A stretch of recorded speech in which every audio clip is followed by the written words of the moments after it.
Hello दोस्तों, मैं सचिन मगरिया। आज एक नए टॉपिक पर हम चर्चा कर रहे हैं। टॉपिक है मेंटली स्ट्रांग अपने आप को आप कैसे बनाएं। क्योंकि जो इंसान मेंटली स्ट्रांग है वो हर मुसीबत, हर परेशानी से सामना कर सकता है। तो सर, शुरुआत करें मेंटली स्ट्रांग कैसे बने। आपने कई रिसर्च किया, कई बातें कहीं से सोर्स से आपने जानी है, तो हम जानना चाहते हैं सर। तो मेंटली स्ट्रांग बनने के लिए जो रिसर्च करने पे मुझे मिला कि इंसान के अंदर दो ऐसे एलिमेंट होते हैं जो आपके मेंटली स्ट्रांग होने को डिसाइड करता है। एक आपका होता है लॉजिक और एक होता है आपका इमोशंस। तो जिस पर्सन की लॉजिक ज़्यादा बेहतरीन है इमोशन के मुकाबले, वो ज़्यादा मेंटली स्ट्रांग होता है। लॉजिक का मतलब? लॉजिक का मतलब है कि आपके सोचने का ढंग, आपका सोचने का पैटर्न क्या है, आप किसी चीज़ को किस तरीके से देखते हैं। एक तरीके से नॉर्मल एक इंसान की अगर हम बात करें तो लॉजिक का मतलब आपकी बुद्धि से है कि आपकी बुद्धि क्या है, और इमोशन का मतलब आपके अंदर जो इमोशंस है। तो दोनों का बैलेंस अगर आपकी लाइफ में है तो आप जो है वो मेंटली स्ट्रांग है। ऐसे पर्सन जिनका लॉजिक बहुत अच्छा, जिनकी बुद्धि बहुत अच्छी है, तो वो इमोशंस को ज़्यादा अच्छे से मैनेज कर लेते हैं। और सर, आप शुरुआत कहाँ से करेंगे? तो यहाँ पे मैं ये आपको बताना चाहता हूँ कुछ ऐसे पॉइंट जिसमें आप इमोशंस और लॉजिक की जो टकराहट एक इंसान के अंदर होती है वो हम आपको कुल 8 पॉइंट्स के द्वारा बताएंगे, जिसमें शुरुआत के पहले मैं 4 पॉइंट्स आपको बता रहा हूँ। तो सबसे पहले ये है कि अक्सर देखा गया कि एक आम इंसान की अगर आप बात करें तो आप देखेंगे कि उस पर्सन की बुद्धि हमेशा उसके इमोशन के हाथों गिरफ्त में रहती है। हम नॉर्मल वर्ड में कह सकते हैं कि उसकी बुद्धि हमेशा हाईजैक कर देती है उसकी इमोशन, और इस कारण से वो कभी भी अपने डेवलपमेंट को नहीं कर सकता। वो हमेशा दिल से सोचता है, इमोशन से सोचता है। दूसरा पॉइंट मैं ये कह रहा हूँ कि जितने भी हमारे एजुकेशन सेंटर्स या कॉलेज स्कूल है आज, वो लॉजिक को डेवलप करने की ट्रेनिंग्स ऑफ कोर्स दे रहे हैं, पर ये जितने भी लॉजिक्स डेवलप करने की ट्रेनिंग दी जा रही है इसमें ये नहीं सिखाया जा रहा कि उन लॉजिक्स को इमोशन से बचा के कैसे रखें। अच्छा सर, इमोशन से इंसान खेलता है क्या? अपने मतलब लॉजिक से नहीं खेलता, इमोशन से खेलता है? क्या है कि इमोशन आपके अंदर इनबिल्ट है, आपके डीएनए में इनबिल्ट है, और ये इतने ताकतवर होते हैं कि आपकी सोचने समझने की शक्ति को कई बार खत्म कर देते हैं। एक एग्जाम्पल के तौर पर अगर आप देखते हैं कि कभी अगर आपके घर में कोई बीमार पड़े तो आप देखते हैं कि सभी के जितने मेंबर्स हैं वो सभी क्या होते हैं, इमोशनली बहुत ज़्यादा सोचने लगते हैं। इस कारण से उनकी बुद्धि काम नहीं करती और एक छोटी सी बीमारी को भी बहुत बड़ी बीमारी वो मान लेते हैं। तो इमोशन हमेशा लॉजिक को डिफीट करता है, ये रियल लाइफ में देखा गया। इसलिए आम इंसान जो है वो आगे तरक्की नहीं कर पा रहा क्योंकि वो इमोशन होके हर चीज़ का फैसले लेता है। चलिए सर, इमोशन से दिन भी बर्बाद होते हैं? ज़रूर होंगे, क्योंकि आपके इमोशंस जो है वो आपके पूरे दिन, पूरी लाइफ पर इतना बड़ा इम्पैक्ट डालता है कि आप सोचने की शक्ति अपनी गंवा बैठते हैं कि मैं फैसले क्या लूँ। और इमोशंस के बेस पर अगर आप कोई फैसले ले रहे हैं तो आप देखिएगा ज़्यादातर फैसले गलत होते हैं। जैसे गुस्सा एक इमोशन है, आप गुस्से में फैसले लीजिए, देखिएगा वो गलत ही होंगे।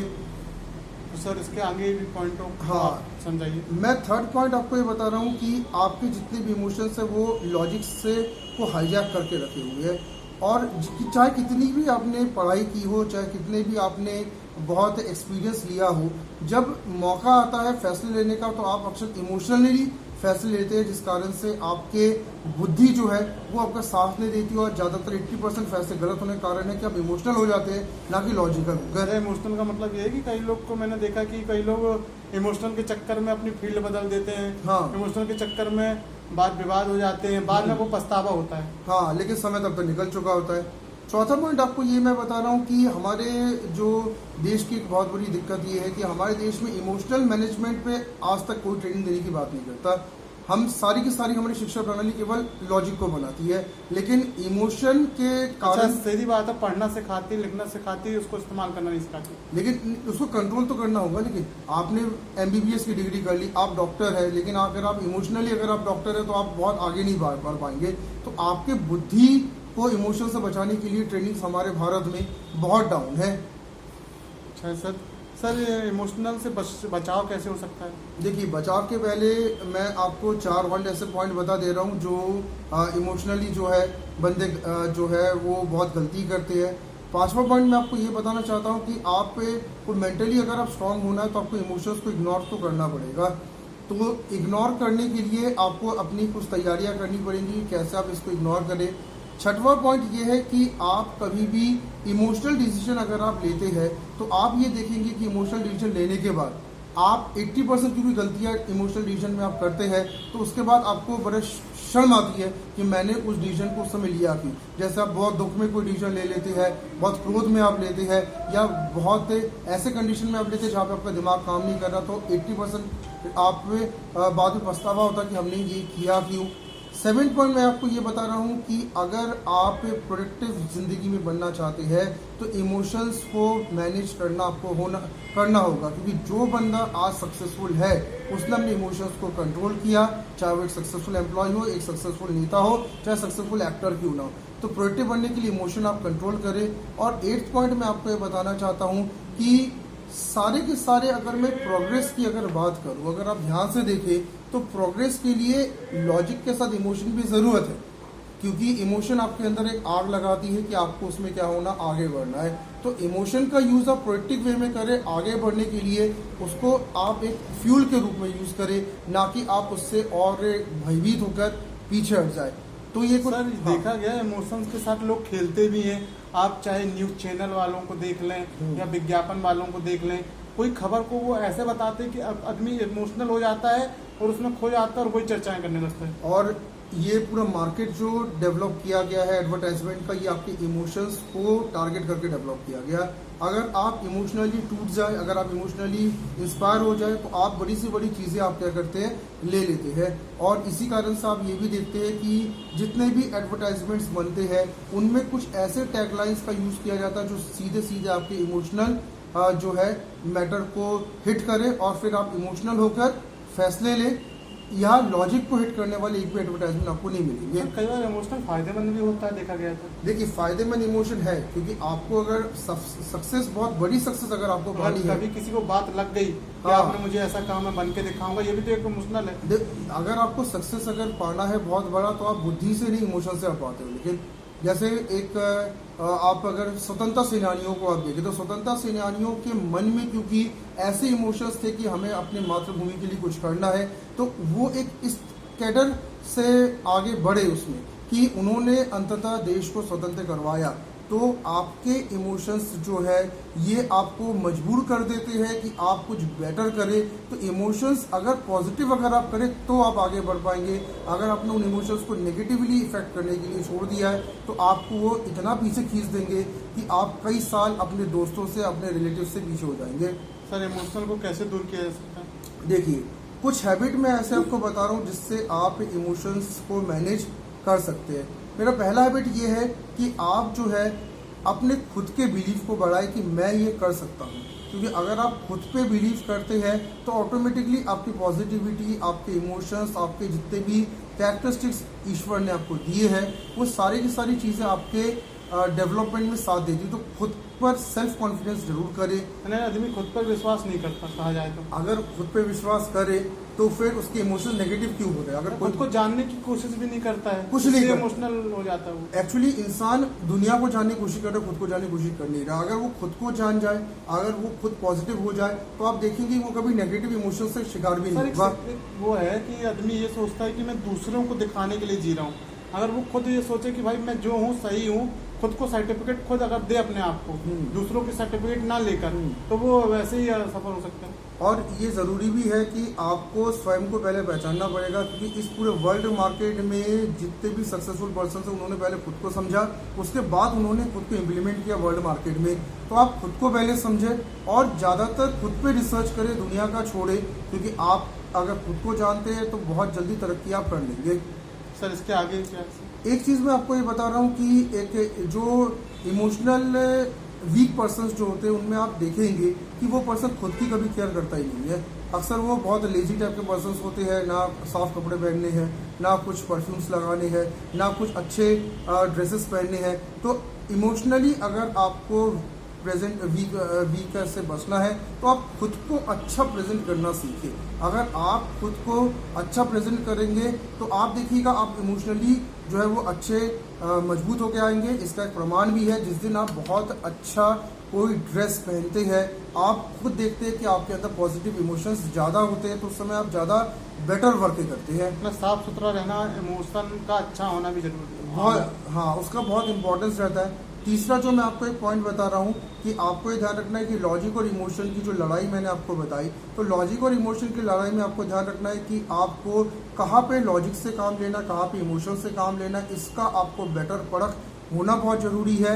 आप लॉजिक्स का यूज़ वहाँ पे करें जहाँ पे आपका ज़्यादा दिमाग का यूज़ है, जहाँ पे दिल से अगर आपको फैसले तो इमोशन का यूज़ करें, लेकिन नेगेटिव इमोशंस को से दूर रहे। अच्छा, जैसे लड़ाई झगड़ा होता है, अगर आप ने अगर शांत अपने आप को कर लिया, हाँ, तो वो लड़ाई वहाँ शांत हो गई, हाँ, और आप वहाँ लॉजिक ना लगा के इमोशन लगा दिया आपने, हाँ, तो चार शब्द आपने उनको और कह दिए, हाँ, तो समझ लो और लड़ाई बढ़ गई, और बाद में फिर आपकी उनसे बात भी नहीं हो रही, बाद में आपको पछतावा हुआ कि उस समय मैंने उनको क्या कह दिया। उस समय आपको लॉजिक का उपयोग करना चाहिए कि अगर एक हाँ, बंदा बोल रहा है तो एक को शांत रहना चाहिए। हाँ, तो ये आपका ऊपर है कि आप किस समय क्या लगा रहे हैं। लड़ाई झगड़े में जैसे हम लोग क्या कहते हैं, लॉजिक लगाते हैं, तो इस कई जगह आपको लॉजिक नहीं इमोशंस लगाने होते, तो सही जगह सही लॉजिक इमोशन अगर आप लगाएंगे तो आप डेफिनेट जीतेंगे। मेरा चौथा पॉइंट ये है कि कई बार आप इमोशनल होकर खुद को जज कर लेते हैं।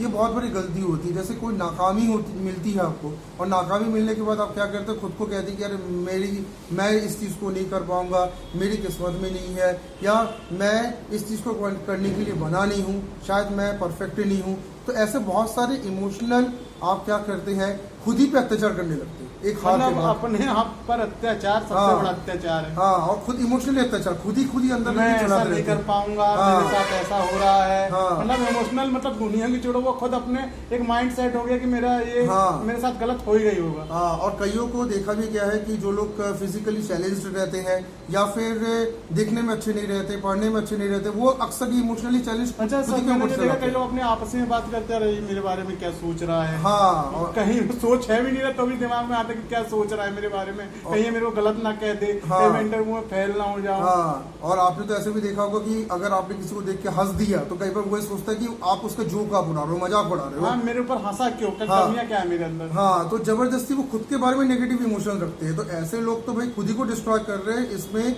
आप ऐसे लोग आगे नहीं बढ़ ज्यादा रहता है पाएंगे। कि लड़कों में ज्यादा रहता है? वैसे ज्यादातर तो ये देखा गया कि गर्ल्स के अंदर अलग इश्यूज में ये आते हैं, बॉयज के अंदर अलग इशू में आते हैं, पर ये जेंडर में तो बताया नहीं जा सकता किसके अंदर ज्यादा है। 50-50 माने। 50-50 माने, क्योंकि दोनों के पॉइंट्स अलग अलग है इमोशनली खुद को नेगेटिव शो करने के। चलिए सही है, बढ़िया। अच्छा, ये मान लिया जाए सर, अगर आप दुखी हैं तो को इमोशनल के कारण दुखी हैं? आप इमोशन से रुकिए डेफिनेटली, क्योंकि अगर आपके बुद्धि अगर इतनी मजबूत आपकी होती तो आप इमोशन को कंट्रोल करके क्या करते, खुद को स्टेबल कर लेते। आप जैसे देखते हैं घर में जो बड़े बुजुर्ग जो होते हैं, अक्सर आप देखते होंगे वो दुखी नहीं होते कई बार चैलेंज से, क्योंकि उन लोग दिमाग से काम करते हैं, लॉजिक से काम करते हैं और अपने इमोशन को मैनेज करते हैं। और जो सबसे वीक पर्सन जो होता है वो ज़्यादा ही रोता है, क्योंकि वो इमोशनली सोचता रहता है। तो लॉजिक से सोचने वाले पर्सन ज़्यादातर कंडीशन में खुद को स्थायी बना के रखते हैं। और इसके साथ जो हाँ, इमोशनल से खेलते हैं, जनरली देखा तो वो तो नेताओं तक को चप्पल मार देते हैं। हाँ, ऐसी स्थिति में मतलब उनका माइंड बिल्कुल डिस्टर्ब हो जाता है। अब उसमें नेता का तो कुछ होना नहीं है, वो तो कुछ दिन में पब्लिक भूल जाएगी, लेकिन इनका तो कैरियर खत्म हो गया। तो वो इमोशनल ने लॉजिक हाँ, इस्तेमाल ना करके उनने अपने इमोशनल को इतना हावी कर लिया कि कुछ भी ऐसे कितने बड़े बड़े काम कर सकते हो। हाँ, और कई बार तो कभी मर्डर्स भी हो जाते हैं, कई बार आप बहुत बड़े एक्शंस भी ले लेते हैं जब आप इमोशनली मेरे को सोचते कोर्ट हैं। में जाके बोलते हैं सर मुझसे गलती हो गई, हाँ, पछतावा। उस समय नहीं जान पाए कि ये गलती क्यों कर रहे हैं। सडनली एकदम गुस्सा एकदम आया, हमने उसको मार दिया, हमने उसको मर्डर कर दिया, बाद में कोर्ट में जाकर माफी मांगेंगे, लेकिन क्या होगा, क्योंकि आपने उस समय अपने को कंट्रोल कर लिया होता तो आज आप इतने बड़े इवेंट में नहीं फंसते यार। यहाँ पे एक एग्जाम्पल के तौर पे एक बहुत बड़े सीनियर खिलाड़ी को भी हम लोग देखते हैं जिनके लॉजिक्स इमोशन पे बहुत अच्छे कंट्रोलर है। वो MS धोनी की बात हम करते हैं कि महेंद्र सिंह धोनी को अगर हम देखते हैं, उन पे जो फिल्म बनी अगर आप उसमें भी देखें तो उन्होंने कभी भी अपने इमोशंस को अपने लॉजिक्स के ऊपर जाने नहीं दिया। इस कारण से उन्हें बड़े से बड़े परिस्थितियों में और बड़े से बड़े खराब मैचेस में भी आप देखते हैं कि वो कभी भी अपने जो इमोशंस है वो शक्ल में दिखाते नहीं है। वो मेंटली बहुत स्ट्रॉन्ग कैप्टन्स के रूप में इसलिए जाने जाते हैं। अरे ये भी देखा गया है ऐसा, जैसे कई मीडिया वाले अगर कोई सवाल पूछते किसी नेता से, किसी पति अभिनेता से, किसी व्यापारी से, तो कुछ ऐसे गलत सवाल अगर वो पूछ लेते तो वो हावी हो जाते हैं, मतलब जो बोलते हैं प्रेस कॉन्फ्रेंस देते हैं वो उन पत्रकारों पे हावी हो जाते हैं, है ना, वो इमोशन के बहाव में आगे बह जाते हैं। अक्सर आपने देखते हैं कि जो इमोशनली स्ट्रांग नेता होते हैं वो बड़े मुस्कुराहट के साथ या एक कम वर्ड्स में पत्रकार को टाल देते हैं, सॉरी बोल देते हैं। लेकिन जो इमोशनली वीक है वो कई बार इसलिए गलत व्यवहार करते हैं पत्रकारों के साथ कि उनके वीडियोस वायरल हो जाते हैं कि उन्हें कैसा बोला या किस तरीके से उम्मीद नहीं थी, ऐसी उम्मीद नहीं थी। और इस पोस्ट में बैठने के बाद, इतना एक्सपीरियंस होने के बाद बहुत अच्छा था, मतलब ये तो बहुत अच्छा टॉपिक था। इमोशनल अगर कोई चीज़ों को ले रहे तो आप सफल तब होगे जब उसको अच्छी तरीके से लोगे। हाँ, तो ये बहुत ज़रूरी है कि आप इमोशंस पे काबू करें, क्योंकि आप ये ध्यान रखिएगा कि अगर आप कोई इमोशन के बहकावे में आके कोई गलत काम करते हैं तो दुनिया आपको देख रही है आजकल, और जब से ये यूट्यूब से और ये सोशल मीडिया आया तो कब आपके वीडियोस वायरल हो जाए ये आप भी नहीं जानते। अच्छा, एक इमोशनल का फायदा ये भी होता है सर कि अगर कोई बड़ा नेता है या कोई बड़ी हस्ती है, कोई बड़ा व्यापारी, अगर वो कुछ कह दे तो लोग उसकी बात मान लेते हैं, ये भी एक इमोशनल। अगर इमोशनली आप स्ट्रांग है तो देखिएगा आपके बात लोग ज्यादा मानते हैं, क्योंकि वो मानते हैं कि भाई ये पर्सन जो है वो चाहे वो गलत हो या सही हो, हाँ, स्टेबल है। और आज आप देखते हैं कि जितने भी बड़े पोस्ट में हमारे जो सीएम्स है, पीएम्स है, और जितने भी बड़े बड़े आईपीएस आईएएस के अधिकारी अगर आप देखेंगे वो इमोशनली स्ट्रांग होते हैं, इसलिए उनके नीचे जितने अधिकारी होते हैं उनकी बात मानते भी है। जबकि हम कई बार हम ये देखते हैं कि हमारे घर में हमारी बातें नहीं मानी जाती, क्योंकि हम लोग इमोशनली स्ट्रांग वीक रहते तो घर वाले हमसे बात नहीं करना चाहते, क्योंकि आप खुद ही स्ट्रेस में रहते हो तो आपसे क्या बात की जाए किसी विषय में। सर इसके आगे थोड़ा विस्तार से बताइए। हाँ, इसके आगे मैं एक 5वां पॉइंट ये बता रहा हूँ कि जो इमोशनल अगर आप स्ट्रांग बनना चाहते हैं तो आप हर चीज़ के पीछे कारण ना ढूंढें। कई लोगों की आदत होती है हर चीज़ के पीछे कारण ढूंढना।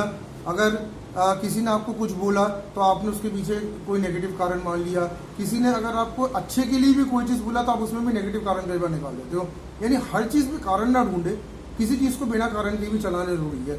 अच्छा, खुशी का भी कारण ढूंढते हैं लोग यहाँ तो। हाँ, कुछ खुशी का कारण भाई मतलब सामने वाले के अगर घर में खुशी ज्यादा है तो उसके भी कारण ढूंढे भाई क्यों खुशी है, और जल जल के ये तो यही बात हो गई सर। हाँ। अगर बाजू वाले की लाइट बोले तो हमारी भी बोले तो कोई दिक्कत नहीं। हाँ, लेकिन अगर उसकी लाइट है हमारे घर में लाइट नहीं है तो दुनिया हिला देंगे, तो पूरा दुनिया हिला देंगे। तो जबरदस्ती का आपका इमोशनली खुद को बैलेंस कब बिगाड़ते हैं, जब आप दूसरों को ज्यादा देखते हो। तो दूसरों को ना देखें, आप स्वयं को देखें, आप खुद को मजबूत करें। दूसरों से आपका कुछ भी लेना देना नहीं होना चाहिए। सर इसका छठवां पॉइंट क्या है? छठवां पॉइंट मैं आपको ये बनाना चाहता हूँ कि आप केवल उन्हीं एक्टिविटी को कंट्रोल करें जिनको आप एक्टिविटी को कंट्रोल करने की शक्ति रखते हैं। एक्चुअली क्या होता है कि हम लोग सोचते हैं कि हम एक इंसान है और हम सोचते हैं कि हम दुनिया के हर एक्टिविटी को कंट्रोल कर सकते हैं, जबकि ऐसा है नहीं। कई एक्टिविटीज हमारे हाथ से बाहर होती है, और कई बार हम उन एक्टिविटी को जब कंट्रोल करने की सोचते हैं तो हम क्योंकि मार खा जाते हैं, हम हारते हैं, तो हम इमोशनली वीक हो जाते हैं। तो जो आपके हाथ में नहीं उनको आप क्या करें, ईश्वर के हाथ में छोड़ दें, और जो आपके हाथ में केवल आप वहाँ फोकस करें तो आप इमोशनली स्ट्रांग ज़्यादा होंगे। तो आप हमेशा एक्टिविटीज़ को क्लासिफाई करें 2 सेक्शन में। जो आपके हाथ में है उनको आप काबू करें, जो नहीं है उसको वक्त के हाथ में छोड़ दें, भगवान के हाथ में छोड़ दें। कुछ दिनों में वो एक्टिविटी आपके कंट्रोल में आ जाएगी। तो इमोशनली स्ट्रांग पर्सन बनने हम के उसमें लिए खो जाते हैं। हम क्या होते हैं कि हाथों के पीछे बढ़ जाते हैं। अब जैसे मान लीजिए कि भाई अगर सूखा पड़ गया आपके यहाँ पे, तो अगर सूखा पड़ गया तो उसके बारे में अगर आप ज़्यादा सोचेंगे विचारेंगे तो क्या होगा, कुछ होना नहीं है, क्योंकि ये एक प्राकृतिक एलिमेंट है। लेकिन देखा गया है कि लोग स्टार्टअप करते 3-4, 4-4, 5-5 साल सोचते ही रहते हैं और वो कर नहीं पाते, कुछ लोग निकल जाते हैं। तो अधिक सोचना भी तो हानिकारक है, क्योंकि आप अपनी जो पूरे दिनचर्या में 24 घंटे का समय आपको मिला और एक लिमिटेड एनर्जी आपके पास है, तो पूरा समय अगर आप सोचते रहेंगे तो आप वीक पड़ जाएंगे इमोशनली, आपके दिमाग काम नहीं करेगा, तो आप आगे बढ़ ही नहीं पाएंगे। पर सोचना जरूरी है या ज्यादा अधिक सोचना खराब है? नहीं, सोचना जरूरी है, पर अधिक सोचना जो है वो खराब है। तो अधिक सोचने के चक्कर में इंसान इतना एक ट्रैप पे फंस जाता है, वो इतना ज्यादा सोचने लगता है, वो कल्पना शक्ति में बहने लगता है, फिर एक्शन ही नहीं कर पाता वो, क्योंकि सोचने से ज्यादा इंपॉर्टेंट है एक्शन करना भी। मैंने देखा रहते कई लोग इतना रिसर्च करते हैं, सब चीजें करते हैं, लेकिन वो धरतल पर नहीं उतरते। और ऐसे लोग जो रहते हैं वो फेलियर बहुत जल्दी की हो जाती है, क्योंकि वो रिसर्च करते करते उन्हें जिंदगी का ज्यादातर समय निकाला, एक्शन ही नहीं कर पाए, तो आपको रिजल्ट्स कहाँ से मिलेंगे। सर इसके बाद आगे हाँ, एक 7वां पॉइंट मैं आपको ये बता रहा हूँ कि आप अगर इमोशनली स्ट्रांग बनना चाहते हो तो अपना जो कंट्रोल है वो दूसरों के हाथों में ना दें। बहुत अच्छा सर, बहुत ये कई बार हमने देखा है कि आप क्या करते हो, आप अपना कंट्रोल दूसरों के हाथों में दे देते हो, आप चाहते हो वही हमारे फैसले ले। जैसे कई बार ऐसा भी हमने देखा है, मैं किसी धर्म के बारे में नहीं बोल रहा, कई लोग ऐसे इतने कमजोर होते हैं कि अपना पूरा फैसला भगवान के हाथ में छोड़ देते हैं, भाई तू करेगा जो करेगा। लेकिन ऐसा अगर आप करेंगे तो आप अपने जो कर्तव्य वो कब आप पूरा करेंगे? भगवान भी तभी सहायता करता है जब आप 4 कदम चलते तो 5वां कदम वो बढ़ाता है। हाँ, तो आप टोटली दूसरों पर डिपेंड ना हो, आपका कर्म खुद करना। गीता में भी श्री कृष्ण ने यही बोला है कि आपको कर्म अपना खुद करना, फल मैं दूंगा। लेकिन कर्म अगर आप करेंगे नहीं तो क्या करेंगे? तो अगर आप दूसरों पर डिपेंड टोटली हो जाते हैं तो फिर आप धीरे धीरे आप देखेंगे आप इमोशनली वीक हो जाएंगे, और एक समय ऐसा आएगा कि आप एक छोटा सा फैसला भी नहीं ले पाएंगे और टोटली आप जो है इस दुनिया में कर्मलेस बन के रह जाएंगे। सर मैं तो ये संदेश देना चाहता हूँ इस वीडियो के माध्यम से कि एक 18 साल की एज के बाद जो युवा है उसको अपने डिसीजन खुद लेना चाहिए, ना कि माँ बाप ले। हाँ। क्या करना है, क्या पढ़ना है, माँ बाप सहायता करे, बेड पीछे बैक में 24 साल तक रहे, लेकिन उसके डिसीजन खुद लेना चाहिए। क्यों? क्योंकि 18 से 24 साल तक उसके जो डिसीजन लेंगे, उसके जो डिसीजन से जो सीखेगा वो लाइफ टाइम काम आएंगे। हमारे यहाँ क्या होता है, 18 से 24 साल बच्चा से पापा ये करना, पापा वो करना, वो फेल भी होता जाता तो वो पूरे जिम्मेदारी अपने माँ बाप को देता है। हाँ। लेकिन वो अपने डिसीजन से फेल होगा तो उससे सीखेगा। तो 18 से 24 साल माँ बाप पीछे उसके जरूर रहे, लेकिन उसको डिसीजन खुद लेना चाहिए जो करना है। क्योंकि जिंदगी के ज्यादातर समस्याओं में आपको खुद ही उसको देखना है, सॉल्व करना है।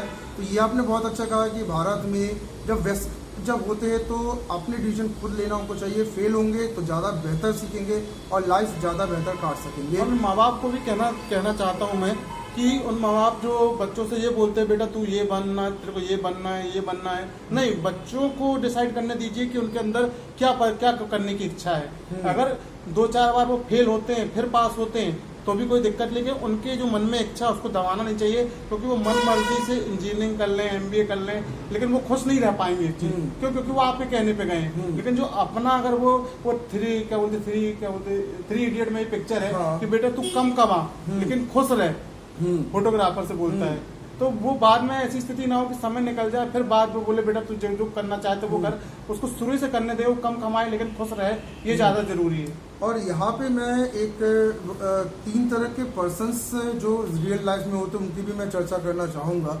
एक वो पर्सन होता है जो पर्सन हमेशा प्रॉब्लम के सामने हथियार डाल देता और सोल्यूशन निकाल नहीं पाता। इनको हम सबसे ज़्यादा वीक पर्सन कहते हैं इमोशनली, क्योंकि ये कुछ भी नहीं कर पाते। दूसरा वो पर्सन होता है, ये पर्सन दूसरों से भी बोलते तू भी कुछ नहीं कर पाएगा। हाँ, और ये वायरस तरह काम करते हैं, दूसरों को भी कहते हैं। कोरोना वायरस से भी तेज रहती है, बहुत ज्यादा तेज रहती है कि मैं तो नहीं कर पा रहा, तू भी नहीं कर पाएगा। तो ऐसे करते करते पता नहीं कितने बंदों को ये बंदा जो है वो बर्बाद कर चुका है, जीवित में ही मार देते हैं। हाँ। दूसरा टाइप का एक ऐसा पर्सन होता है जो सिचुएशन से फाइट करता है, और फाइट करते वक्त इतना वो मेहनत करता है, इतना वो एफर्ट लगाता है कि उसका जिंदगी का 90% टाइम उस प्रॉब्लम से लड़ते लड़ते निकल जाता है। हालांकि ये बंदा जीत भी जाता है, लेकिन इसको भी हम ग्रेट इसलिए नहीं मान सकते क्योंकि अगर आप किसी सिचुएशन से लड़ने के लिए इतना एफर्ट लगा रहे हैं, इसका मतलब है कि आप पहले से अगर मेंटली प्रिपेयर होते तो क्या आप इतना एफर्ट लगाते क्या? जैसे एक जिम की मैं एग्जांपल इसमें देना चाहूँगा। जो बंदे जिम में जो बंदा 50 किलो का जो वजन उठाता है, उस बंदे के लिए 25 किलो आराम से वो उठा लेता बिना एफर्ट के।